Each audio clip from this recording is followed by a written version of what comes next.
Good morning.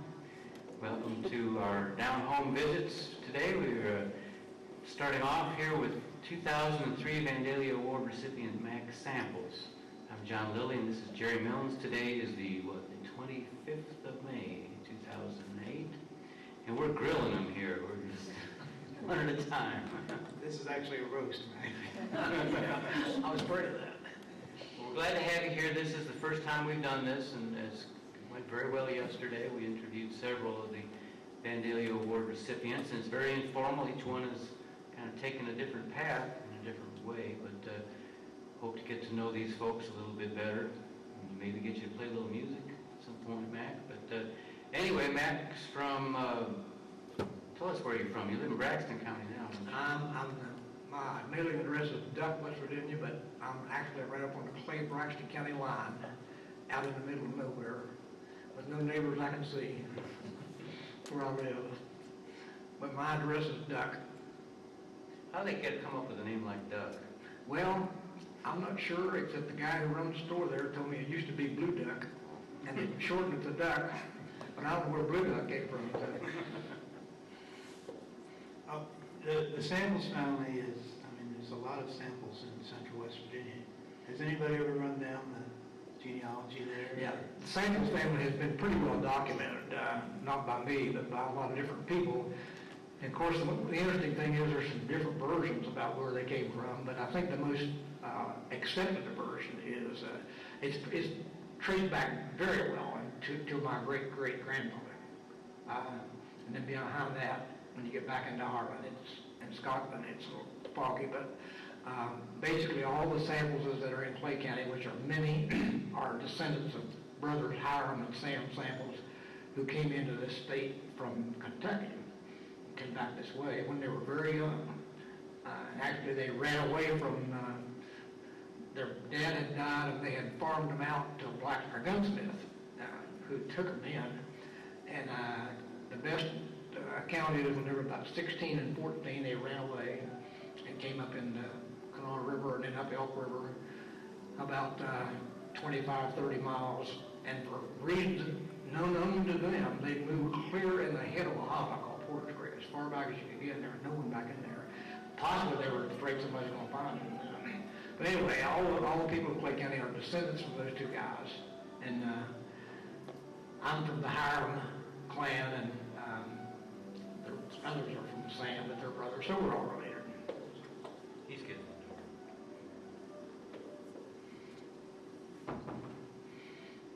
And also, it's interesting, as far as I know, Hiram and Sam and their children, none of them were musically inclined. There's no evidence of that at all, so it started a little bit later. And in fact, my grandfather was not musically inclined. My dad's dad, but my dad was very musical. And in fact, 2 or 3 of his brothers were too, so I'm not sure where that started. So then who is your grandmother? My grandmother was a Smith, and she is the daughter of the first settler up in that area, a guy named Ray Smith, whose real name was Ralph, but I don't know if that's just a bastardization of the name, but he was known as Ray by everybody in that area. And his descendants are all over the place up there, and that's possibly where the music came from, because the Smiths were musical, and in fact, my dad's uncle, who's his mom's brother, Albert Smith, he and my dad played a lot of music together around the area. Both of them played banjo, but they played around a lot. And then my mom, who was a Kennedy, and she's been well documented as an Irish girl, and they were all musical.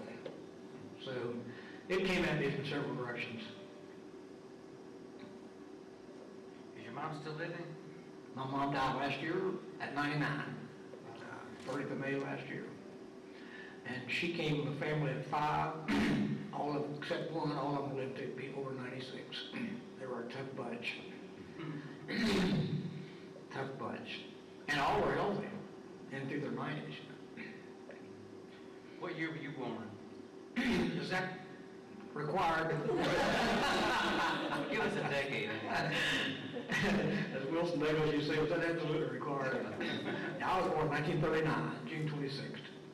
So I guess that makes me 68. You're a spring chicken by Vandalia Award standards. Do what now? You're a spring chicken. Oh, that's right, I got a little early. I think people thought maybe I was going to get shot or something, so they gave it to me. And I was very shocked when I got it, because I was, at the time, 62 or 3 or somewhere along there, so it was very surprising to me. The interesting thing was, I was so oblivious to what was going on, and they didn't tell anybody, except my wife, Thelma, they told her, but I was so oblivious to what was going on, I didn't even know it until I got on stage that night. I've been here all weekend, and I didn't have a clue. And they duped me into coming in there because they told me the commissioner was not able to give out the ribbons, and would I come in and do it? And I still didn't get it. Okay, I'll do that. But anyway, it was very surprising.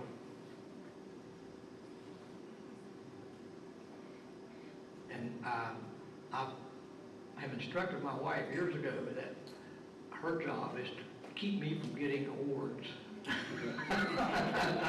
But she slipped up on that one. But the great thing about the Vandalia Award, I mean, it's a great thing to have, but the best thing about it, you don't have to sit through a banquet or anything. You know, you just go up there and give it to you. I appreciated that. That was what, 2003? Is that? 2003. Where'd you put the big old plaque? Oh, actually, it's right in my living room. Looks very well on the wall there. I have a portrait of the lady who used to run the folk festival, Fern Rawson. You probably remember Fern.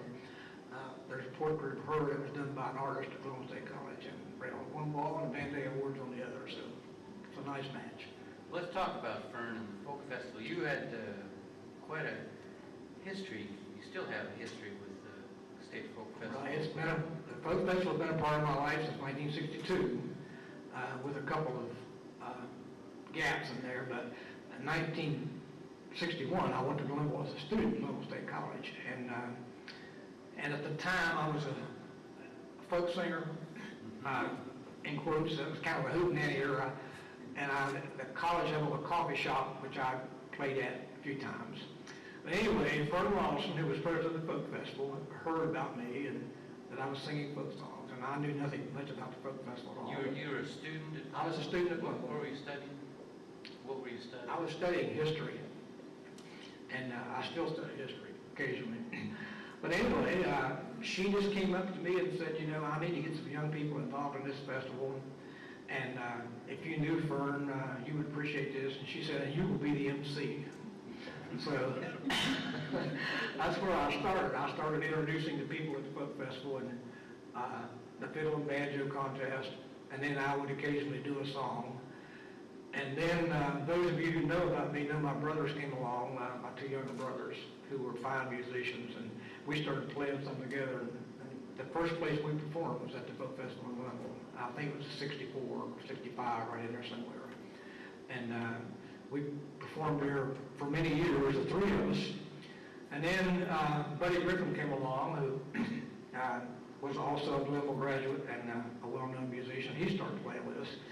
And the truth is, Buddy kind of corrupted us a little bit. We got a little bluegrassy and started doing some other things than the old traditional songs we'd normally done. But to get back to your question, I was president of the Folk Festival then for 21 years after Fern wasn't able to do it anymore.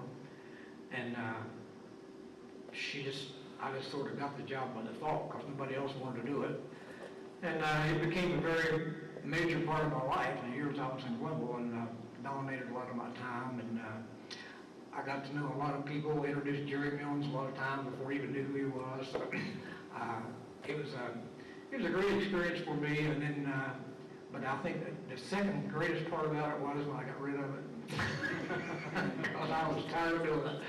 And I think it's been doing very well since. And I think last year, if anybody was there, it was one of the better folk festivals I've seen up there for many years.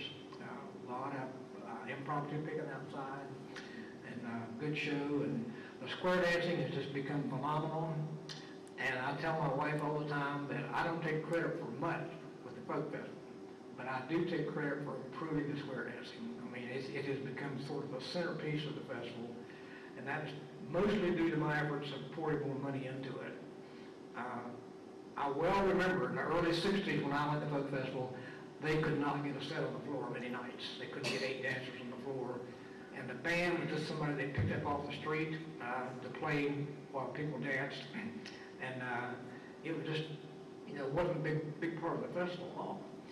But when I got to be president, I started pouring more money into the square dance band, improved the platform, and expanded it, and I look on it today as kind of my legacy. If there's any legacy I left at the Folk Festival, that's what it is, because it has been really well.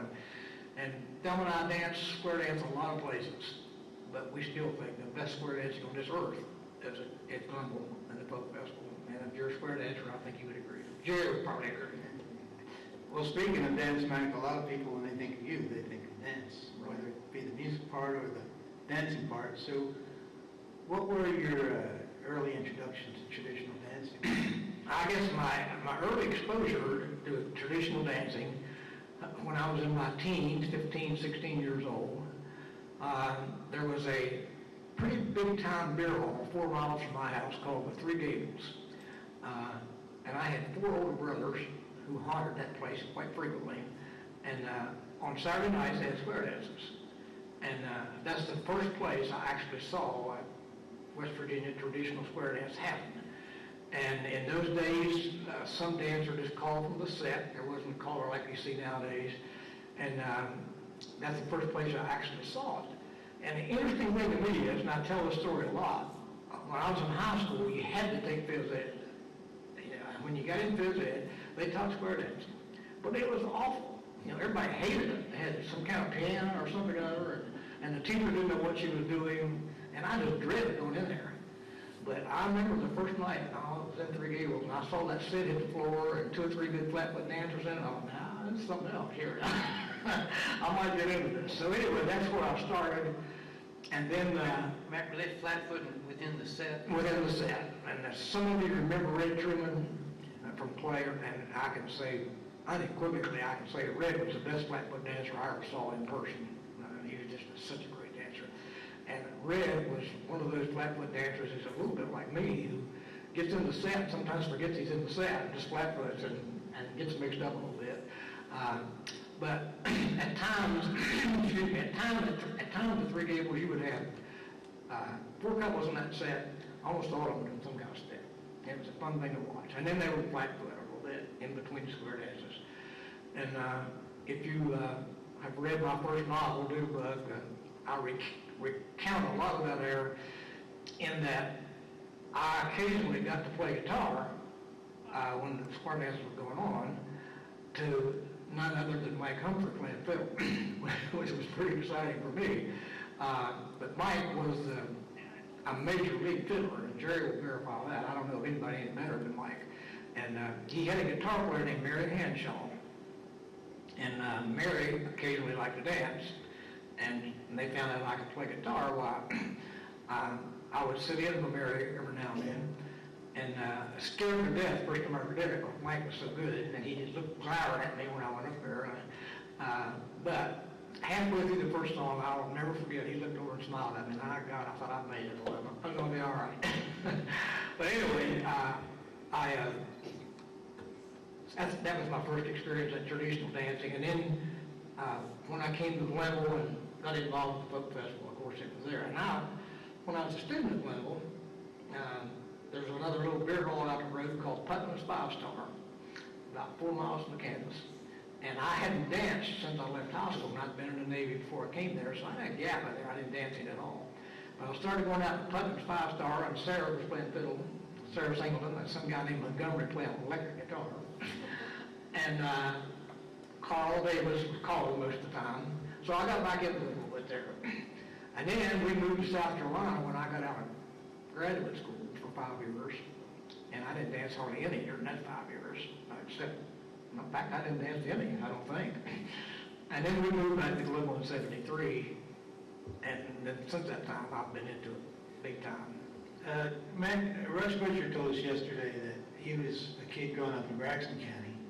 He had to slip away as a teenager because of a religious thing. Did that happen? That never happened to me, but my mom had that experience, and my dad talked about it. But my mom came from a very religious family, the Kennedys, and there was 4 girls and a boy in that family, and she said the girls were not allowed near a square dance, but the boy, who later became a Methodist preacher, played the fiddle, the banjo, and liked to drink a little shine, I guess, and so he went to all the dances. And he was a good flat-foot dancer, I'm told. Well, I never got to see him do it. But Do you think it was partly because of the beer hall setting, or is that... no, I don't think so. Grandma, my mom's mom, she was always saying that there's nothing wrong with dancing. It's what dancing leads to, you know. And I think it was a fear of mixing with other people's wives or whatever. And as you know, you're a square dancer. When you dance in a square dance set, you dance with all women there. And I guess they frown upon that. I think it's like, my wife and I are also ballroom dancers, and we go ballroom dancing. I don't dance with anybody I've heard, you know, all night. And but square dance, you're on the floor. And I think that's what it was, more so because, you know, the beer hall square dance thing didn't hit until probably the late 40s in West Virginia, because the people used to dance in houses. My dad said every dance he went to was in the house somewhere. What he called over the head of Blue Creek, there was a family over there that didn't have any religious hang-ups, and everybody went to the Hammery Place square dance, but it was homes. And then sometime, I'm not sure, before my time, before I became of age, it started hitting the beer halls. But my wife and I talked about on the way down the other day. The West Virginia roadside beer hall has disappeared. They're gone. But when I was a teenager, there was one every 3 or 4 miles, all along the road everywhere. And most of the people who came to Three Gables that I mentioned earlier in square dance, most of them were not drinkers. That's just where the square dance was. And they came, a lot of teenage girls came to square dance. And occasionally, you know, somebody would get drunk and there would be fights and all that. But it was not a heavy drinking crowd most of the time, except for Mike. kind of traditional, but Yeah. kind of work. But one of my earlier members of Mike, he drank beer all the time he was playing, but then between dances he'd go out in the car and drink whiskey out of his bottle, one little brown bag, and I had to go with him. And he'd be upset if I didn't take a drink. I was 16 years old, so I would take it up and pretend I took a lot. I never drank very much of it, but I can just see his face. He was swallowing and just. But anyway, that's a good question about the religious, because there was a big hang-up about that for many, many years, and there's still people who don't approve of it. In Clay County, where we currently live, there's people there who are opposed to it. In fact, I taught a square dance class this winter in Clay, and I told my wife, I said, we're liable to run into a problem with the churches here for dancing. But the first night we had 2 preachers stood up to learn. So there's progress. Times are changing. One of them was 80 years old, and he told me to come in. He said, I'm 80 years old, and he said, I told my congregation last week, I'm going to go learn square dance. But he didn't last long. He quit.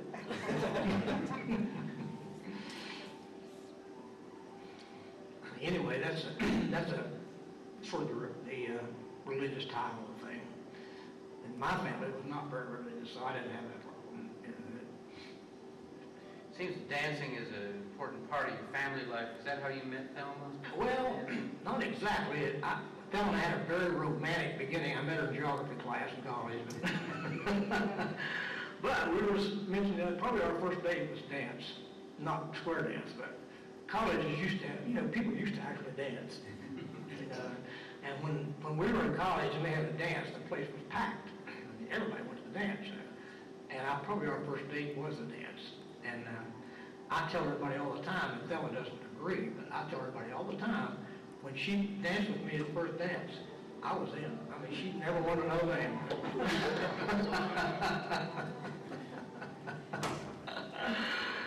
But anyway, dancing has been a big part of our life, and still is. What's your current involvement at the State Folk Festival? For me, Yeah, nowadays, what are you doing? right now I'm out. I was out for several years, and then 2 or 3 years ago, they asked me to get back on the music committee of the festival, which I agreed to do. And then they asked me if I would chair that committee, which I agreed to do. But then, as you guys know, David Odell moved to Glenville to teach up there on the faculty. And I was like, boy, there's my replacement right there. So I got David on the committee, and he's chairing the committee, so I'm out. I'll still go, and of course, I do coordinate the square dance platform every night down there. I call some of the squares and get the other people going, which is what I like to do the best. And then for the first time in how many years, the Sample Brothers Band's going to play at the Folk Festival this year. And the band hasn't been there probably for 15 years or so. I by myself and play with somebody else, but the original Sample Brothers Band is going to show up this year at the Folk Festival, and I'm kind of excited about that because it's been a while since we did that. So you've been playing with your brothers since the 60s? About 65, 6 in there, something like that. When I came back from the Navy in 1960, when I left and went in the Navy, neither one of those boys played.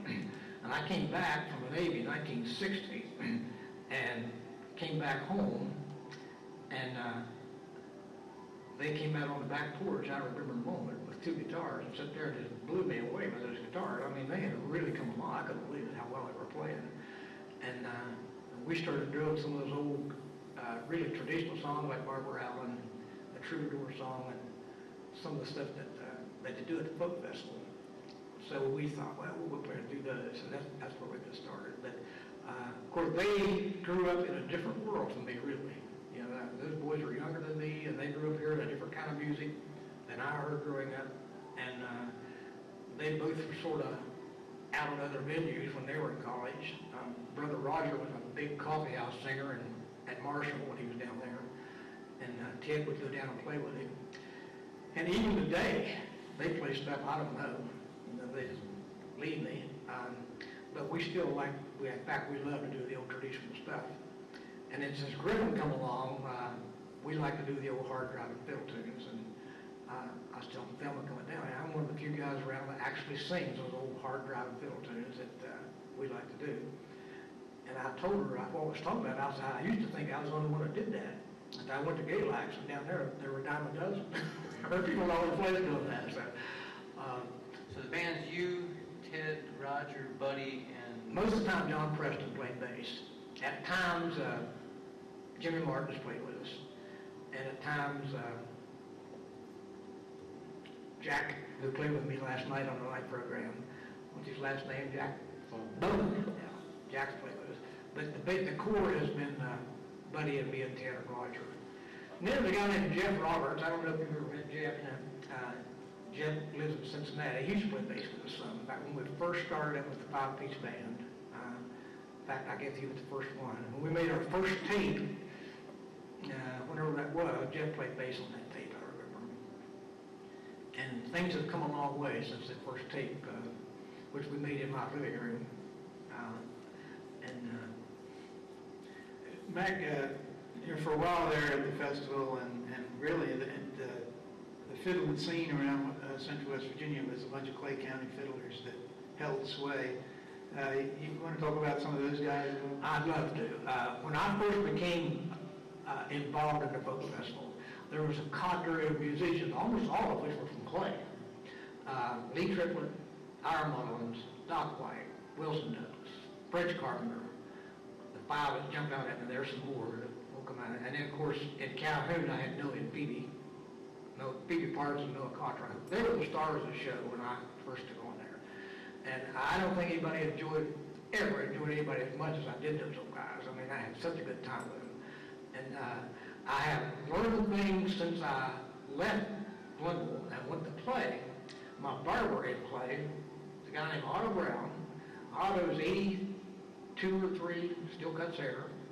But he tells me all kinds of stories about, in the old days before the Folk Festival, they would all come in there, his barbershop, before they went, and they'd talk about it.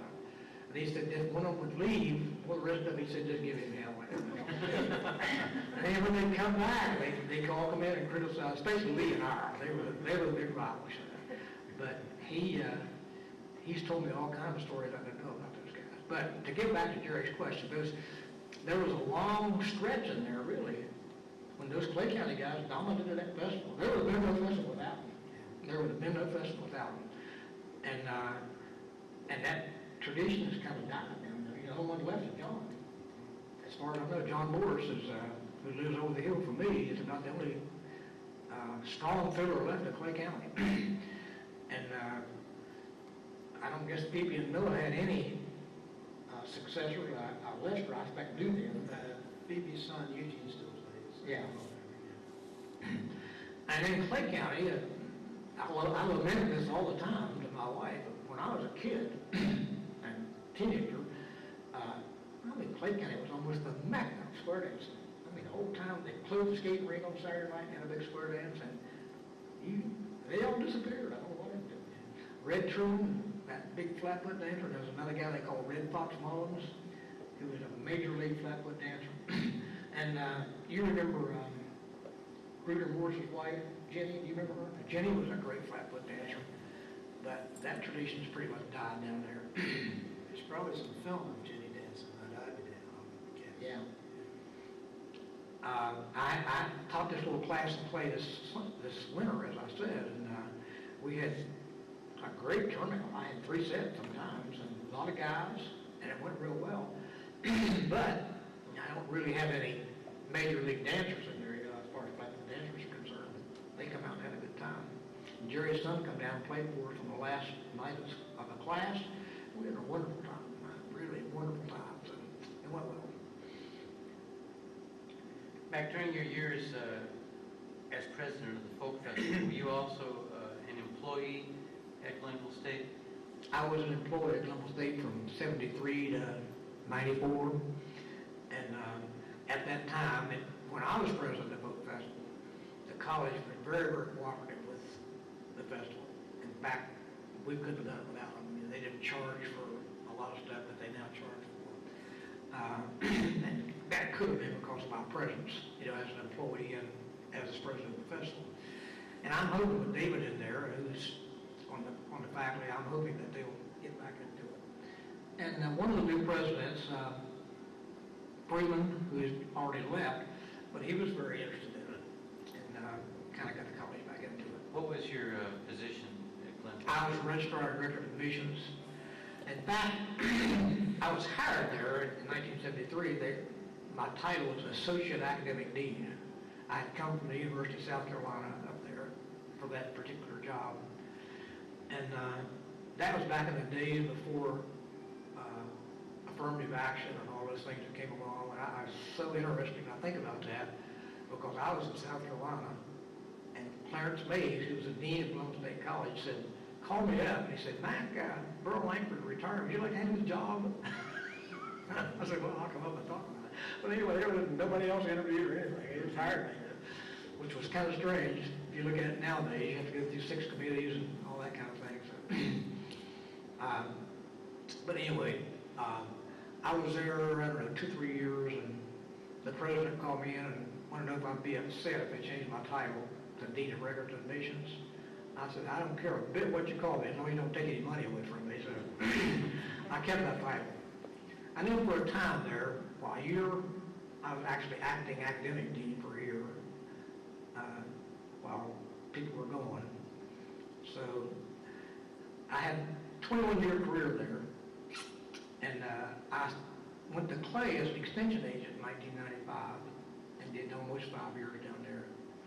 And then I retired in 1999, and I told my wife when I retired, and she will verify this, I said, I've enjoyed my career, but I am not sitting through another meeting as long as I live.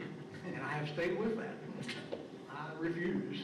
Because I just felt like I wasted so much time sitting through meetings that weren't accomplishing anything. So I kind of avoid meetings, and one reason I stay with the Folk Festival, I just don't want to sit through it. And David Odell, he's already complained about sitting through meetings at the Folk Festival. Excuse me. Mack, you talked about a lot of those old-time venues for dancing and whatnot, disappearing the beer halls and the skating rink and that kind of stuff. But I also know you're involved with the sort of 4-H dancing scene, which is pretty incredible. Oh, it's very cool. I'm glad you brought that up, because after I became an extension agent, they have every year, the second weekend in March, they have this dance camp at Jackson's Mill, where they invite 4-H'ers from all of West Virginia, every county, to come in and learn to dance, square dance and also some traditional dancing. Anyway, we went on Friday night, dance all evening Friday, all day Saturday, 8 or 9 hours. We teach dancing.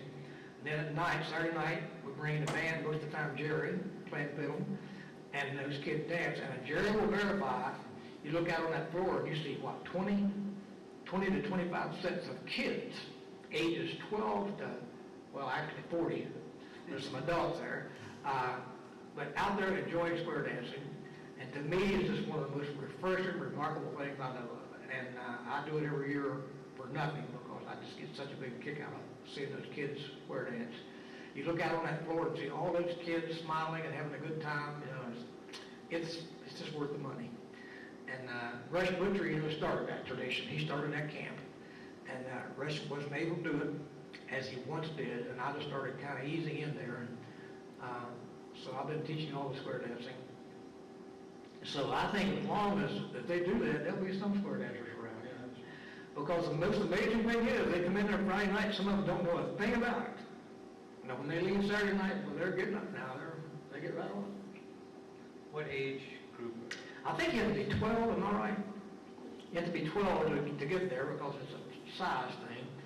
And then there are some people, what I call the hangers-on, who started when they're 12 and they're still coming in their 40. They just love it so much, they still come back every year to dance. And but it is a 12 up thing. It seems like whatever attracts people to dance. I mean, these kids are also at an age, they're starting to get interested in the opposite sex. Right. And it just seems like a great way for them to Yeah. socialize. Yeah, I have first-hand experience of that. Both of my kids love dance camp. That's when Rush was doing it. And they would go to dance camp and come back home and, should have been wore out. They dance all day Sunday in the house. But anyway, my son would come back with a list of phone numbers that long. Even though that was one, when you're right. And another sort of a related thing, I've been asked a lot of times to come into elementary schools and teach little kids square dance. And they learn pretty good, but they don't want to touch each other. And it creates a problem, it really does. If I say swing, they don't want to do that. And the boys don't want to touch the girls and vice versa. So it makes it very difficult.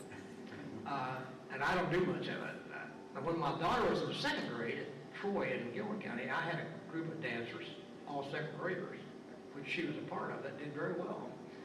After we got them past that don't touch me thing. Isn't it strange how that changes in the next 5 years?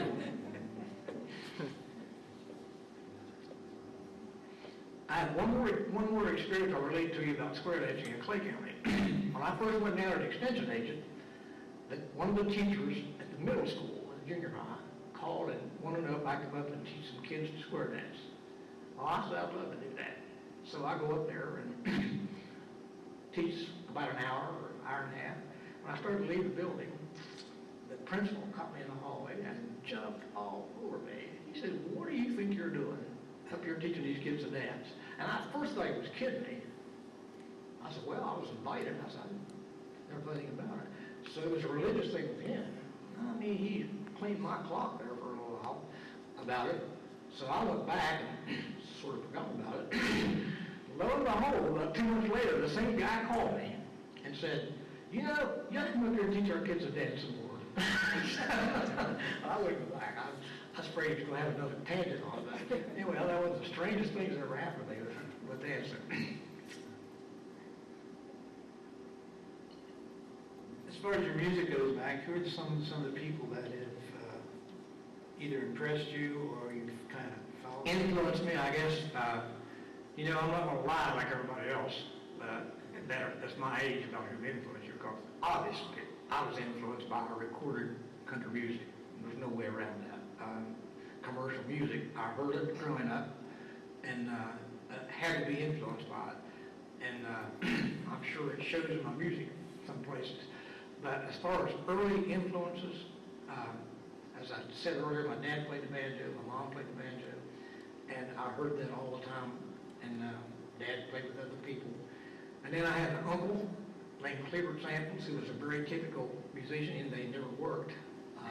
But he was a good guitar player, and big influence on the way that I played.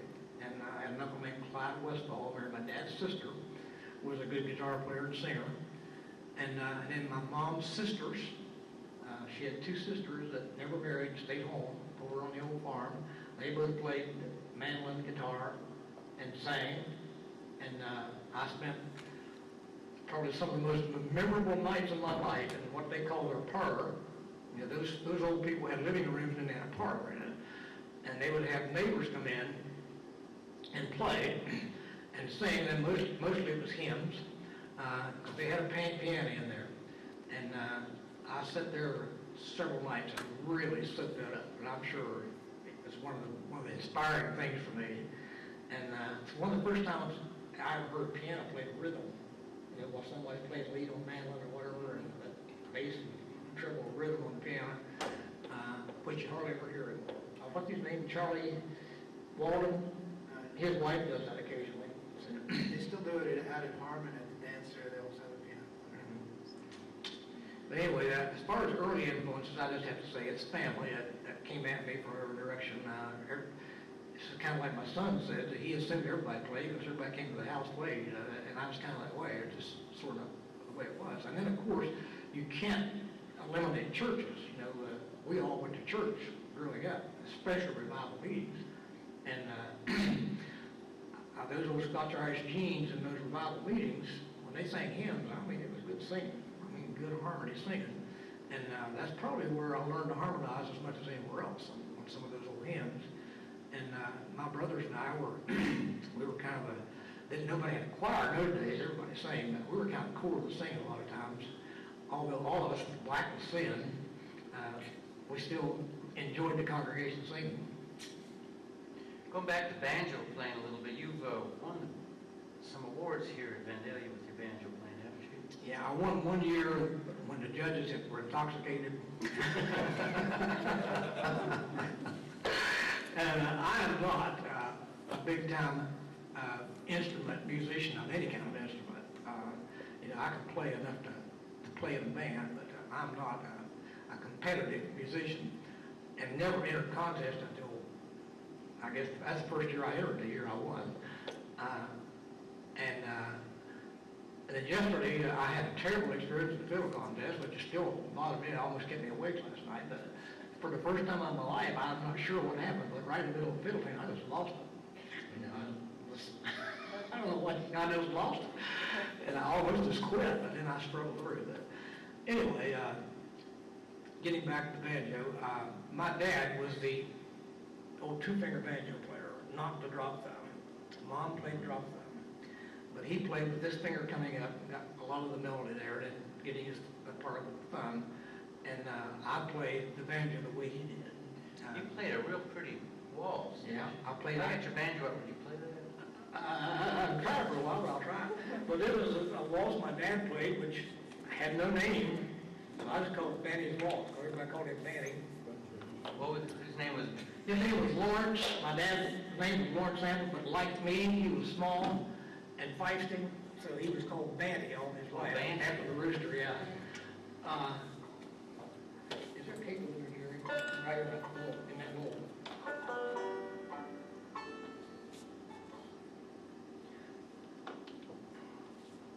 Anyway, my dad and his uncle Albert, Albert was his mentor. Albert came down a lot to the house, and they played banjo together. But both of them played the up two finger. And just to give you a little before I play the ball, so the way that two finger thing works, instead of going down, the way Jerry would play.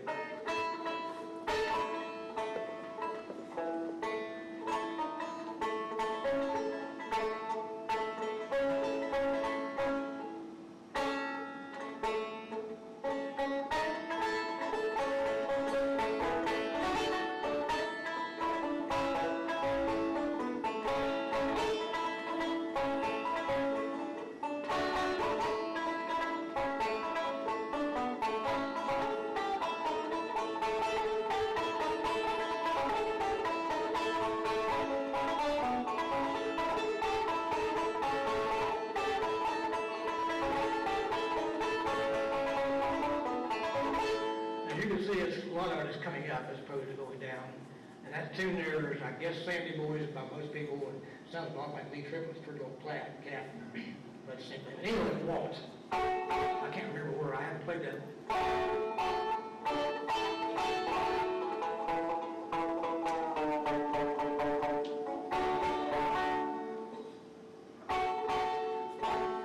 My daddy would do this.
My dad said that they went to square dances over in the head of Blue Creek, and he said if they had a fiddle, they were tickled to death. If they had a fiddle and banjo, they were really excited. And sometimes there wouldn't be anything but a banjo. And he said people would want to waltz sometimes as opposed to square dance. So he and Albert worked out some waltzes, and that's one of them. It sounded a little bit like the old Play Party song, Green Gravel, or it sounds a little bit like that, but I've never really heard it. If you don't heard, it seems like most older people refer to when they're doing a couples dance like that, a round dance. Now what? A round dance. Round dance, exactly right, that's what they call it. Back when I was more growing up, you'd see signs at the post office, square and round dance at some place, 3 gable most of the time, but anyway, that's what they call it. And how did they define that? Rush Butcher used to say, square dance is done in groups, and round dance is done in couples. That's the way he defined it, and I suppose that's correct. Your banjo there doesn't seem like the standard factory model with it. No, it's actually 3 banjos. Put together, it's a Vega tone ring. The neck, I don't know, he didn't know. And I bought this down at Camp Carver at the Appalachian String Band Festival, and I put $500 in my pocket. I went down there and bought me a banjo, and I played, I bet you, 40 banjos that day. Everything from $2,000 down to anyway, I picked this up, and I really liked the way it played. I just really liked it. And he had $600 tag on it. And he told me about it. He said it's a put together banjo. It's not a factory banjo.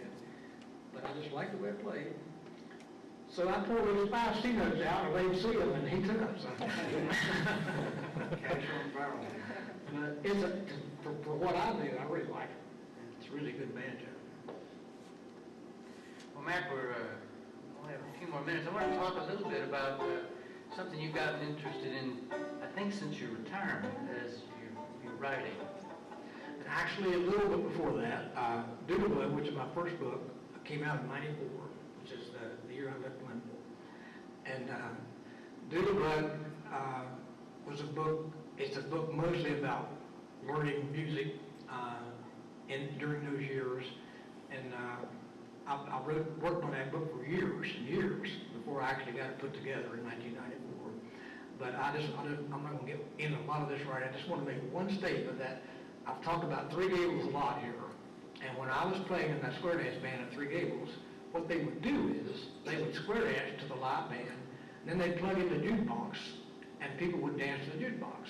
Old country music, Webb Pierce and Farron Young and those guys, slow dance. Then, this was 1955, then the jukebox started having Carl Perkins and Elvis Presley, of course, Chuck Berry, and people began to learn to rock and roll. So I stood in that bandstand, and when I was 16 years old, I watched the rock and roll revolution happen right in front of my eyes, and I saw it. And pretty soon, nobody wanted to square dance. They just wanted to rock. Pretty soon, we didn't have a job. But anyway, as I got older, I got to think about it. That needs to be captured in a book. So that's really what inspired me to write a book. I did a book. And the main character in that book did what I didn't do, probably what I should have done. He changed and became a rock and roll, because that's where the money was. But I didn't change. My music, I still play the same licks I played 40 years ago. But anyway, that's what that book is about. And to make a real brief follow-up to that, the book sold beyond my wildest expectations. I had 1,000 of them printed, and I thought I might sell 50 of them in. But lo and behold, they sold out in just about a year. But I left myself wide open at the end of that book for a sequel. So rather than have it reprinted, I wrote a sequel to that. Same characters all the way through, same boy, same girl, same romance, same bit. And it sold well too, so I followed it with a third sequel called Hippies and Holiness. Same guy, a different time, and his music progresses with what's going on with music in America. And so that's how I got started on that. This character I created, named Cordy Malone, everybody reads that and says, that's just you. But it's not me, really. A little bit of it's me, of course, experiences. But if you read those books and look into it, Cordy Malone was a lot cooler guy than I was. A lot better musician than I was. So I made him. But not as humble. No, not as humble. But anyway, then the best-selling book I've ever had is this little Elk River Ghost thing, which is in its third printing right now. But it has done well. I followed it with another little ghost story sequel, which is also doing very well. And all my books, by the way, are on sale out there. West Virginia Bookstore Pavilion out there. But it's Something done to sign the book too. yeah. But it's something I kind of got started in a little late, as John said. But it's something that hasn't made me rich, but I've sold a lot of books. I really have. It's been an interesting thing for me to do. And the last one I wrote, it has nothing to do with West Virginia whatsoever, called Sasebo. It's based on naval experience in Japan during the 1950s, during the Cold War. So, to answer your question, I mean, you're right, I started a little later than most writers do. But I tend to think if you wait a little until you get a little older, you're a better writer, because you have more experience under your belt. I want to ask a little bit about the Elk River Ghosts. Okay. Now, are these traditional ghost stories that you collected, or one? I didn't really collect them as in the sense that most people talk about collecting. I just sort of had them in my mind from hearing them when I grew up. And if you've read the book, you know in the first page I give credit to my aunt, my dad's sister, and whose name was Mae Cole. I give her a lot of credit because she told a lot of those ghost stories.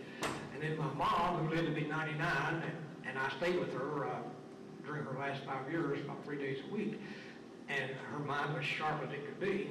And she refreshed my memory on a lot of those old stories I had heard. And then, of course, I embellished them when I wrote the book and made them a lot bigger than they were. So I guess to answer your question, I didn't really go out and collect them the way most writers would say they go out and collect stories. I just heard them. And if I don't have anything else on this earth going for me, I have a wonderful memory. And I can remember things that scares me sometimes. Conversations I had 50 years ago that word for word, they come back to me. And that really helps when you're starting to write. Are you working on any new projects? At the moment, I am not working on any kind of writing. As my wife will verify, this winter I got involved in a big basement renovation project, which I thought would take me 2 weeks, but I was down there all winter. I didn't get anything started writing. But I have some things I'm going to work on. Well, I think we probably got time for one more tune. One more tune? Are there any questions? We have about 5 minutes left. Anybody have anything you want to ask Mack about? Any requests while he's got his banjo out? Well, Mack, why don't you play us your favorite tune? got a favorite tune? Well, I don't ever have a favorite tune. Sometimes I have current favorites when I like to play all the time. And, You got one with some singing? man, One with some singing? singing. Yeah, my current favorite's one I did on the show last night in there with my son bowling around. I've been having a lot of fun with that. I'll do a little bit.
You see how I'll pack them in. Yeah. We'll be back with Ethel Kathy Austin in about 30 minutes. Thank you all. Thanks, Michael. It's great.